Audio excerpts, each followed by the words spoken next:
Hello, I'm Hannah, and this is Hannah's Books. Today, I'm happy to be answering a great new tag, the Great Gatsby 100th Year Tag, created and hosted by Sherri at Books and Radio Plays, Alan at Big Hard Books and Classics, and Greg at Another Bibliophile Reads.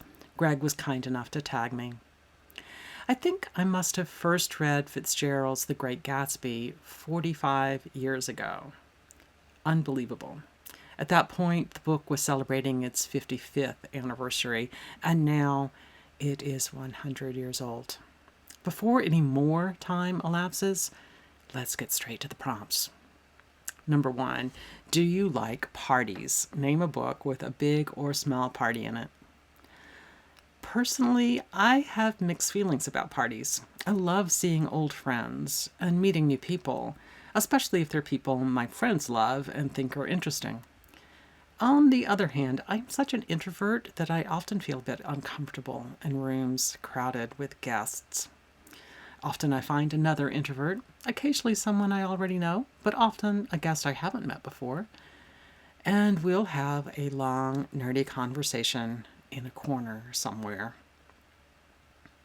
As for books with parties, I want to mention a book that is also celebrating its 100th anniversary, Mrs. Dalloway by Virginia Woolf. The book takes place on one day, and from the very first in its own, when Clarissa decides to buy the flowers herself, this book is about tracing the preparations for the party, as well as the event itself and all the rest of life, including memories that happen during and around the preparations for the party. I'm looking forward to celebrating the anniversary of the publication of Woolf's book on the 14th of May with Claire at the BookTube channel Claire Finby Warren. I'll leave a link to her channel if you'd like to join in with me. Question number 2, what would you do to get the love of your life back? Name a book where a lost love is the center of the story. I suppose this is not the type of answer that many of you are thinking about, but I'm going to name Paul Kalanithe's memoir, When Breath Becomes Air. Paul died before the book was published, and his widow, Lucy, wrote a beautiful and powerful epilogue. When I first started reading the book, I was absorbed in what Kalanithi himself wrote about his own experiences with late-stage lung cancer. The fact that he was a neurosurgeon, often caring for patients with terminal cancer themselves, certainly gave him an interesting perspective. But when I got to the stunning epilogue, written by his wife, it became clear to me that the book was not only Paul's story, but a profound memorial to him, that is, to her lost love. The third question, Nick was a character in the story, and as the narrator, he really puts you into the picture. Who is your favorite narrator? Recently, I had a conversation with Steve Donoghue about rereading, and I talked a bit about how fascinated I am by the narrative strategy in Charlotte Bronte's Jane Eyre. Essentially, an adult Jane tells the story of her youth and young womanhood. And over the course of the novel, from the first chapter on, we see her going through some traumatic events, some life-changing events. And she's slowly recounting early chapters from the perspective of someone who has been through all of those events in her life.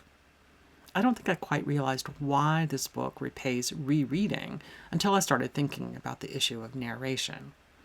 I'm going to leave it at that. If you haven't read Jane Eyre, there's a tremendous amount of plot to experience.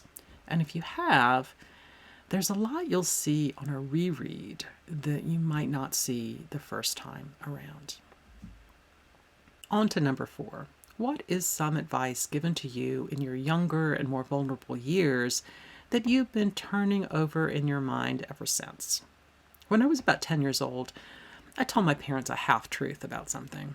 I hadn't told a lie, I thought, but I had disguised the truth, and my father knew it. I don't remember the specifics, but at least in my memory it wasn't a big deal. Perhaps because it wasn't a heavily weighted conversation, I wasn't defensive, so the two of us were able to talk about what it means to be truly honest.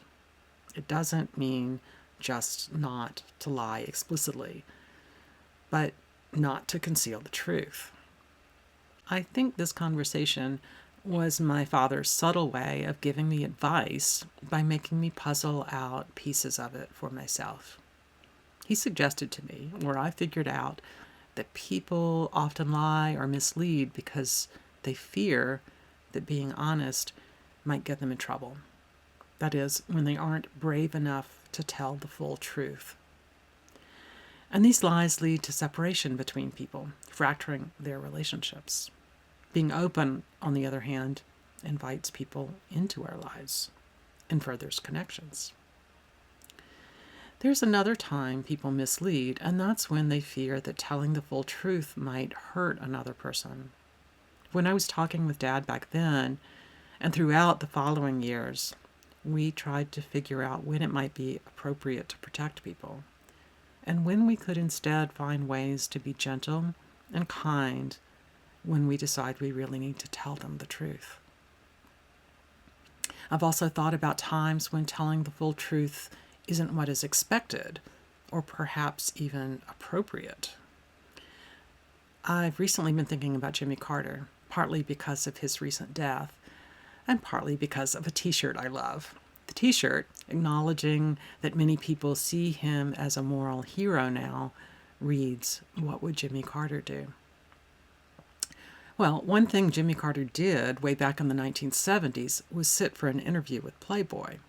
Regular readers of the magazine sometimes joked that they subscribed for the articles, not the pictures of naked women. And Carter gave them a real discussion about his Christian worldview and his own understanding of human fallibility, including his own. Carter might have been the first evangelical presidential candidate, although he believed fervently in an absolute and total separation of church and state as well. And he also might have been the first one to talk openly about the issue of adultery. Referring to a passage from the book of Matthew in the New Testament about offending thoughts being equivalent to consummated behavior, he said he had felt lust in his heart. You know, this kind of talk in Playboy and in a presidential campaign might not be the best place to be this forthcoming. In fact, his wife, Rosalind, said in response, "Jimmy talks too much, but at least people know he's honest." That kind of heart-on-your-sleeve truth is something I find really moving. That overly earnest kind of approach to the world shaped me pretty profoundly. In fact, two pieces of literature that I read fairly soon after that, books I still think and talk about quite frequently, including here on BookTube, revolve around issues of being brave enough and maybe stupid enough to lay it all out for everyone to see. Antigone and Jane Eyre. Maybe I'll talk about those two books in that particular context in some future video. Well, after that long digression, let me get back to the tag and its last prompt. Tom Buchanan is not a good man, but Fitzgerald shows us that fact in a very subtle manner. Name a book where the character is not obviously bad at first, but as the book goes along, the evil becomes apparent. Well, I must say that I don't read the book quite that way. Tom seems pretty evil right from the start. But I'll name a character I think does seem unpleasant at first, but truly awful later on. Gilbert Osmond in the novel The Portrait of a Lady by Henry James. I had the great pleasure of reading it last year with the wonderful Roz of Scallydowling About the Books. I don't want to give away too many specific details, but we see his cruelty emerge in deeper and deeper layers right up until the end. In fact, the book changes from basically a social romance at the beginning to what feels almost like a Gothic novel by the end, clearly crafted by James to be just that. I also want to mention Flannery O'Connor's short story, A Good Man is Hard to Find, which addresses that idea of evil. We learn at the beginning about the murderous misfit roaming through the South with bloodlust in his heart, and we meet the grandmother, who was irritating but kindly. By the end of the short story, we have a more complex understanding of what evil is and what it might not be. I say complex understanding, but really it's a complex set of questions we might be pondering for the rest of our lives. Well, that will do it for today. Thank you so much to Sherri, Alan, and Greg for putting this tag out in the world, and to Greg for tagging me. And thanks to all of you for joining me today here on Hannah's Books. See you soon.